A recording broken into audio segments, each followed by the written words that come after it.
This video sponsored by Mood. இந்த ஆப்பில் நீங்கள் பர்ச்சேஸ் பண்ணக்கூடிய எல்லா விதமான ப்ராடக்ட்டும் உங்களுக்கு மலிவான விலையிலே கிடைக்குது. இதில் நிறைய ஆஃபர்ஸ் அண்ட் கூப்பன்ஸ் ப்ரொவைட் பண்ணுறாங்க. ஸோ இதோட லிங்க் உங்களுக்கு டிஸ்கிரிப்ஷனில் கொடுக்குறேன், யூஸ் பண்ணி பாருங்கள். 7 நாள் தான் டைம். தமிழில் பெயர் பலகை வைக்கலனா லைசன்ஸ் ரத்து. சென்னை மாநகராட்சி அதிரடி.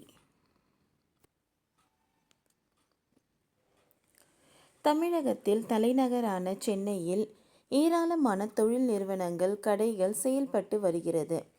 இந்த நிலையில் தமிழில் பெயர் பலகை இல்லாத கடைகளுக்கு நோட்டீஸ் வழங்க சென்னை மாநகராட்சி முடிவு செய்துள்ளது.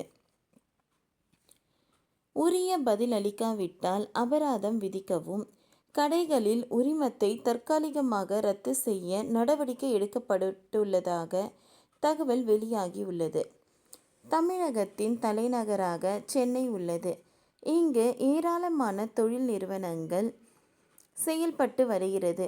உலக அளவில் தொடங்கி உள்ளூர் கடைகள் வரை 1000 கணக்கான நிறுவனங்கள், கடைகள், சிறு வியாபார கடைகள், உணவகங்கள் என வர்த்தகத்தில் ஈடுபட்டு வருகின்றன.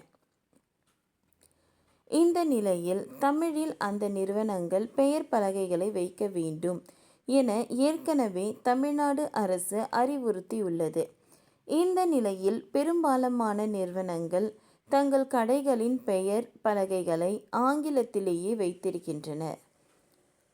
அதையடுத்து அவற்றை தமிழில் மாற்றி வைக்க வேண்டும் என சென்னை மாநகராட்சி அறிவுறுத்தியுள்ளது.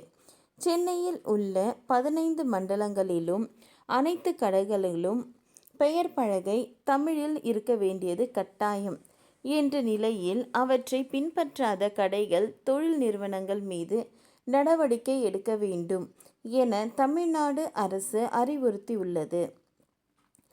இதனைத் தொடர்ந்து சென்னை மாநகராட்சி அதிகாரிகள் கூட்டம் நடத்தப்பட்டு இருக்கிறது. தமிழில் பெயர் பலகை வைக்காத கடைகளுக்கு நோட்டீஸ் வழங்கவும், தமிழ் பெயர் பலகை இல்லாத கடைகள் மீது நடவடிக்கை எடுக்கவும் முடிவு செய்யப்பட்டு இருக்கிறது. மேலும் தமிழில் பெயர் பலகை வைக்காத கடைகள் குறித்து அந்தந்த பகுதி மாநகராட்சி கவுன்சிலர்கள் தங்களுக்கு தகவல் தெரிவிக்கலாம் எனவும் அறிவுறுத்தி உள்ளதாக கூறப்படுகிறது. சென்னையில் டி நகர், பாரிமுனை, சவுகார்பேட்டை உள்ளிட்ட பல பகுதிகளில் தமிழ் இல்லாமல் ஆங்கிலம், ஹிந்தி ஆகிய மொழிகளில் பெரியதாக பெயர் பலகை வைக்கப்பட்டுள்ளதாக தொடர்பு புகார்கள் வந்தது. தற்பொழுது சென்னையில் 70,000 கடைகள் செயல்பட்டு வரும் நிலையில் 7 நாட்களுக்குள் தமிழில் பெயர் பலகை வைக்காவிட்டால் அந்த கடைகளின் உரிமம் தற்காலிகமாக ரத்து செய்யவும், அபராதம் விதிக்கவும் அதிகாரிகள் முடிவு செய்துள்ளனர்.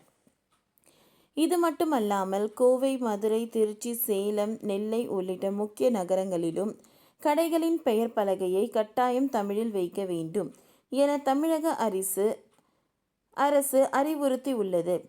இது தொடர்பாக அந்தந்த மாநகராட்சி அதிகாரிகள் கூட்டம் நடத்தி தமிழில் பெயர் பலகை வைக்க நோட்டீஸ் வழங்க அறிவுறுத்தப்பட்டு இருக்கிறது. ஓகே ஃப்ரெண்ட்ஸ், இந்த வீடியோ உங்களுக்கு யூஸ்ஃபுல்லாக இருந்தால் லைக் பண்ணுங்கள், ஷேர் பண்ணுங்கள், சப்ஸ்கிரைப் பண்ணுங்கள். தேங்க்யூ.